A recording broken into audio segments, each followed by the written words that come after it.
Assalamualaikum warahmatullahi wabarakatuh.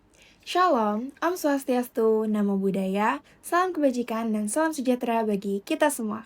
Hai, apa kabar kalian? Perkenalkan, saya Putri Pamadani Sidik. Saya Adi Asta Ahmed Permana. Kami akan menjadi host di Smart Podcast pada hari ini. Nah, bener banget tuh. Jadi, bentar lagi kan tanggal 17 Agustus. Nah, berarti kita akan memperingati HUT RI yang ke-80. Kita sebagai pelajar tuh pastinya penasaran ya bagaimana perjuangan pemuda masa lalu dalam meraih kemerdekaan Indonesia. Bayangin deh, udah 80 tahun kita merdeka. Sekarang kita bisa hidup dengan tenang tanpa tekanan dari orang lain. Kita bisa bersekolah, bahkan kita bisa ngobrol nih di podcast kayak gini sekarang. Tapi bagaimana sih perjuangan yang dilewati sebelum kita merdeka dan bisa sampai di titik ini? Mungkin hari ini kita akan temukan jawabannya dari narasumber kita, yaitu Bapak Bara Prastama M. Home.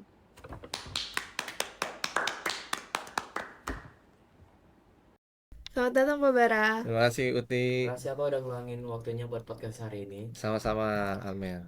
Oke, jadi di sini kita pengen diskusi sedikit nih Pak sama Bapak, karena seperti yang kita tahu bentar lagi kita bakal memperingati HUT RI yang ke-80 nih pada hari Minggu tanggal 17 Agustus. Iya. Nah, Kita pengen tahu Pak, gimana sih proses kemerdekaan kita, terus ada nggak peran pemuda atau pelajar gitu? Iya, proses kemerdekaan kita memang diraih tidak mudah ya. Penuh perjuangan karena kita di bawah eh, kekuasaan koloni pada waktu itu eh, hampir 3 abad lebih ya.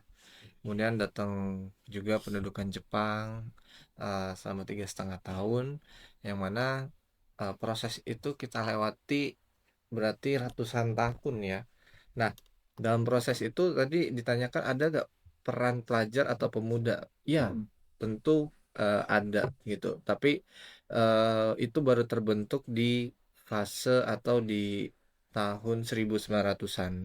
Mungkin dulu para founding fathers kita itu ya pelajar-pelajar kayak Uti, kayak Almer gini gitu, yang mana mereka belajar eh, membaca banyak hal, tidak hanya membaca buku ya, tapi juga membaca tentang kondisi masyarakat, melihat realita di masyarakat, dan banyak sekali apa ya kesedihan-kesedihan yang dialami ya saat penjajahan tersebut, dan ini membuat mereka semakin kritis ketika mereka mendapatkan pendidikan. Nah, itu disebut sebagai kaum elit modern pada waktu itu, yang akhirnya di tahun 1928 mereka eh, bertemu sebagai seorang pemuda dalam suatu kongres. Nah, itu masih ingat gak?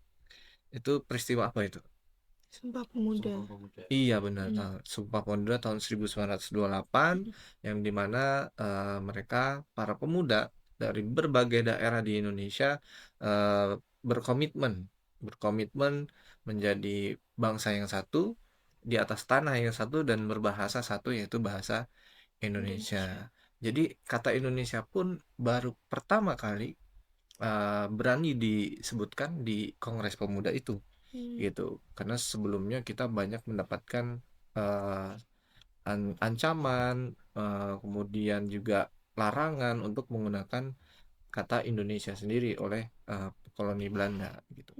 Nah, pada 1928 itu juga lagu Indonesia Raya pertama kali dikumandangkan oleh penciptanya, yaitu Wage Rudolf Supratman dengan biolanya, dan itu memang secara khusus diminta oleh Soekarno pada waktu itu gitu.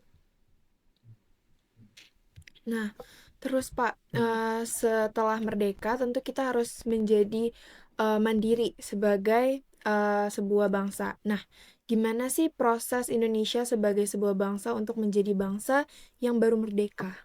Ya, pasca kita merdeka di tahun 45 ya, dari serangkaian penjajahan di 1900-an sampai 1945, akhirnya kita memproklamirkan sebagai sebuah bangsa, dan itu tidak hasilnya langsung sukacita gitu, enggak gitu. Jadi tetap ada eh, perjuangannya. Pertama, kita sebagai sebuah bangsa belum punya mata uang sendiri, gitu. Ya kan? Kan roda ekonomi harus tetap berjalan kan, gitu. Jadi belum punya mata uang sendiri. Terus yang kedua, kita belum sebagai negara harus mensejahterakan masyarakatnya kan harus punya pemasukan ya. Pada waktu itu perusahaan-perusahaan masih dikuasai oleh Belanda. Jadi ada perjuangan-perjuangan tuh untuk bagaimana bisa menjadi sebuah negara yang mandiri gitu. Nah, ada perjuangan untuk merampas aset-aset yang dikuasai kolonial dengan sebutan menasionalisasikan gitu. Misal merampas aset-aset yang dikuasai oleh kolonial Belanda menjadi aset nasional ya atau milik Indonesia. Pada waktu itu ada namanya The Javas Bank. The Javas Bank itu akhirnya dinasionalisasi dan menjadi Bank Indonesia gitu dan banyak lagi perusahaan lainnya. Kemudian kita baru punya mata uang sendiri. Namanya dulu yang pertama bukan rupiah, tahu nggak? Namanya apa? Dulu namanya ORI, Oeyang Republik Indonesia. Itu nilai paling tinggi, nilai yang paling pertama diciptakan adalah satu ORI. Atau kemudian berganti menjadi rupiah gitu. Jadi kita banyak tuh dalam segi ekonomi. Kemudian dalam segi politik, pendidikan ya, kita harus melepaskan dari pendidikan yang biasa diterapkan oleh Jepang gitu menjadi pendidikan nasional. Jadi banyak banget perjuangan yang harus dilakukan gitu. Dan satu lagi tuh yang paling juga berpengaruh, menyebarkan berita kemerdekaan ke seluruh pelosok negeri. Kita kan merupakan negara apa? Kepulauan ya, dan itu susah banget kan pastinya gitu. Jadi di era tersebut kita nyebarin berita itu dengan cara apa? Dengan lewat radio yang masih dimiliki Jepang pada waktu itu, kemudian disebarkan tapi nggak bisa ke seluruh pulau. Jadi ada petugasnya tuh waktu itu, ada utusan untuk menyebarkan berita kemerdekaan ke seluruh penjuru negeri Indonesia. Jadi banyak banget pasti sih, dan nggak langsung sukacita gitu. Gitu. Karena saya sendiri juga pernah Pak Mm, nonton film. Jadi memang latarnya itu dari sebelum merdeka sampai akhirnya merdeka. mm, mm, Nah, tapi di film itu tuh ditunjukkan kalau setelah merdeka itu mereka langsung hidup makmur seperti biasa gitu, Pak. Tapi ternyata setelah kemerdekaan itu masih banyak proses yang Iya, dilewati ya. pasti masih banyak proses konflik antar bangsa juga ada gitu, daerah-daerah yang memberontak. Jadi eh, ya itu adalah dinamika dalam berkebangsaan. Nah, makanya di usia yang ke-80 tahun besok Indonesia itu adalah satu perjalanan yang panjang dari banyaknya kesulitan-kesulitan yang dialami oleh bangsa Indonesia gitu. Saya kan juga pernah mendapatkan Mm-mm. informasi gitu Mbak, bahwa kita tuh pernah mengalami era di mana sulit berpendapat sama ngedapetin informasi yang objektif. Mm-mm. Nah, itu di fase mana sih Pak? Ya, kebebasan berpendapat ya itu fase dimana kita punya di pemerintahan yang disebut dengan Orde yang Baru gitu. Jadi eh, waktu itu presiden yang memimpin adalah Presiden Soeharto, Presiden kedua Republik Indonesia gitu. Sebetulnya beliau ingin menertibkan masyarakat ya, membuat disiplin, aman, tertib gitu. Karena menurut beliau masyarakat Indonesia ini harus memiliki sebuah eh, apa ya, diatur dengan cara-cara militer karena backgroundnya mereka adalah Soeharto adalah militer dulunya gitu. Sebenarnya dulu Soekarno juga sempat ingin sedikit ada sebuah sentuhan otoriter gitu ya, di mana pada waktu itu di demokrasi terpimpin Soeharto melarang budaya-budaya Barat masuk. Jadi tujuannya sih baik ya gitu. Jadi ada salah satu grup musik yang ternama dari Inggris, ada yang tahu nggak? Gitu. Nah, ya Beatles itu sempat dilarang untuk masuk agar tidak mempengaruhi generasi muda Indonesia tetap mencintai budaya Indonesia gitu. Sama di era Orde Baru pun Soeharto punya cara sendiri gimana caranya untuk menjalankan atau membuat generasi Indonesia tuh bisa apa ya lebih bisa diatur gitu ya. Karena mungkin takut tentang ancaman globalisasi gitu. Maka ada kebebasan berpendapat mungkin yang diartikan untuk ditahan, seperti ditahan gitu.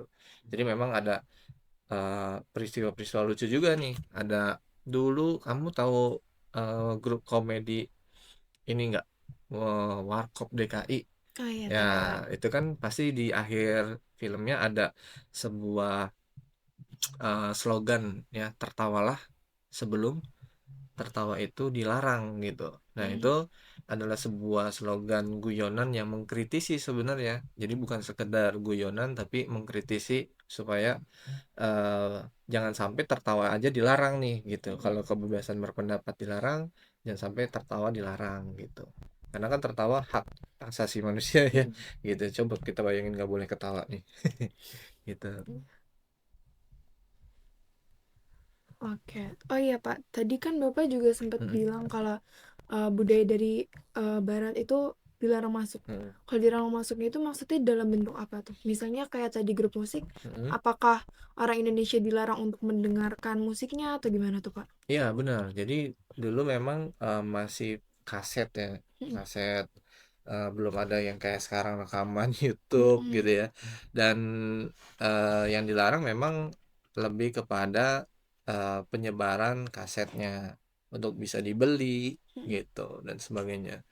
Ya sekarang juga kebebasan berpendapat kan enak banget ya sekarang. Pasti main sosmed kan? Uti main apa aja sosmednya? Ada Instagram, TikTok gitu sih. Mm-mm. Amer juga Ada. ada ya. Jadi di situ bisa ya komen Mm-mm. apapun gitu. Bahkan sekarang kayaknya the power of netizen ya gitu. Jadi ada perubahan-perubahan juga yang dialami banyak orang atau perubahan di sosial gitu ya. Terjadi karena komen netizen ada ya Mm-mm. gitu. Nah, ini adalah sebuah fase di mana kita sudah mendapatkan kebebasan berpendapat semenjak 1998 Mm. ya gitu. Tapi apakah menurut Uti nih, menurut Almer sebagai generasi Gen Z ya, Mm-mm. Gen Z. Iya. Menurut kalian gimana sih kebebasan berpendapat hari ini? Apakah pas-pas aja atau kadang-kadang over? Gitu. Kalau menurut Almer gimana? Kalau menurut saya sendiri perjuangan gaji dalam mengisi kemerdekaan itu bisa dimulai dari hal kecil sih, seperti jadi petugas upacara, terus ngikutin lomba-lomba Hmm. 17-an. Ya, ini sih mengisi hal kecil gitu, tapi berdampak. Nah, Oke. Kalau menurut Uti gimana Ti? Untuk kebebasan berpendapat era sekarang gimana sih, Ti? Mungkin kayaknya sekarang tuh lebih mudah ya karena pastinya juga udah lebih berkembang daripada sebelumnya. Jadi Hmm. kayak dan mungkin sekarang pemuda-pemuda sekarang itu Hmm. terutama Gen Z kayaknya sih dari yang saya lihat tuh lebih percaya diri dan lebih berani mengungkapkan pendapat gitu Hmm. sih Pak. Kebebasan berekspresi juga ya Iya, gitu. jadi memang dari dirinya sendiri juga Hmm. gitu. Tahu Pandawara ya, Pandawara tuh Iya. salah satunya tuh grup grup apa yang misalnya dia mau berbuat sesuatu tapi lewat eh, hal kecil. hal-hal kecil gitu ya. Nah, Pak, saya juga sering dengar nih tentang Indonesia Emas Mm-mm. 2045. Ya, Nah, sebetulnya tuh apa sih visi Indonesia Emas 2045? ya.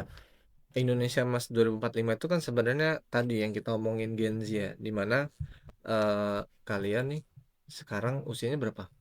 Uti Saya 14. 14, Saya Amer tiga. 13. Jadi kalau sekarang 2025 eh, Indonesia itu nanti 2045 berarti 20 tahun lagi ya Mm-mm. gitu. Iya. Di usia Indonesia 100 tahun. Berarti Iya. 20 tahun lagi Uti 34, Almer 33 ya.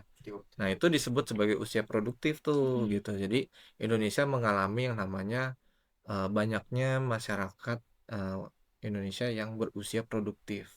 Jadi disebutnya bonus demografi. Harapannya bisa membawa Indonesia ke eh, apa ya, sebuah ya analoginya menjadi emas gitu, banyak membawa kemakmuran kesejahteraan karena kan kalau banyak yang produktif pasti akan negaranya semakin maju Mm-mm. gitu. Ya kita doakan ya semoga Indonesia bisa menempuh dan bukan justru malah pemudanya atau usia-usia produktifnya pengangguran gitu ya. Mudah-mudahan banyak yang jadi pengusaha, jadi membuka lapangan pekerjaan gitu. Kalau menurut Bapak sendiri, apa harapan Bapak di 80 tahun Indonesia Merdeka ini ke depannya? Oke, nanti Pak Bara juga tanya ya, Putih harapannya apa sebagai Mm-mm. Gen Z, Almer juga. Tapi kalau Pak Bara mewakili generasi milenial sih, kayaknya bukan kayaknya sih, harapannya sih Indonesia bisa memiliki keadilan, sistem keadilan Mm. dari sisi hukum, kemudian dari sisi ekonomi, terus kesempatan pendidikan bagi semua kalangan gitu. Dan kayaknya kalau kita lihat hari ini memang masih ada gitu, masih ada hal-hal yang perlu diperbaiki, terutama eh, dalam kebijakan-kebijakan berpihak pada masyarakat kecil gitu ya. Tapi kalau kita lihat sebetulnya sudah jauh lebih eh, baik daripada fase-fase sebelum yang kita tadi ceritain ya, bahwa kita pernah mengalami terpisahnya antara pemerintahan Republik dengan pemerintahan Republik Indonesia Serikat gitu. Jadi kayaknya kalau sekarang kita eh, sudah semakin menyatu, prinsip persatuan kesatuannya tetap dijunjung, dan yang paling penting ini toleransi, Mm-mm. kayak sekolah kita nih, sekolah Pembangunan Jaya ya, yang mana terdiri dari berbagai etnis, berbagai agama, itu bisa bersekolah di tempat ini Mm-mm. tanpa ada membeda-bedakan gitu. Mm. Oke, kalau saya sendiri sih ya Pak, Kalau Putih. kurang lebih sama kayak Bapak tadi, harapan saya semoga negara Indonesia bisa lebih maju, Amin. adil, dan masyarakatnya tuh mendapat pendidikan dan kehidupan yang layak gitu ya. Dan tapi saya juga berharap untuk pemuda sekarang, terutama seumuran saya dan Hmm, Almer ini nih, bisa lebih kreatif, aktif, dan menjadi diri sendiri gitu Pak. ada ruang Iya, berekspresi ya. iya. Jadi dalam mewujudkan Indonesia Emas itu. Oke, keren, keren, keren. Kalau Almen, Hampir sama juga sih kayak bapak. eh, gimana harapan untuk Indonesia di Lebih 80 tahun ini? bisa lebih maju sama lebih adil aja gitu pak. Mm-mm. Oke. Aduh, Pak, kasih nih Pak, udah asik kan ngobrol gini Pak. Hmm. Jadi dari pembahasan dari itu kita jadi tahu kalau perjuangan itu tidak hanya dengan perang, Hmm. tapi juga lewat hal-hal kecil yang bisa kita lakuin. Jangan salah mulai dari hal kecil hari ini, tapi berdampak besar di masa depan. Apa satu langkah yang bisa kamu mulai hari ini untuk membantu mewujudkan Indonesia Emas? Mungkin cukup sekian podcast hari kali ini. Terima kasih sudah menonton Merdeka. Merdeka. Merdeka. Terima kasih banyak Pak Bara. Sama-sama. Sukses.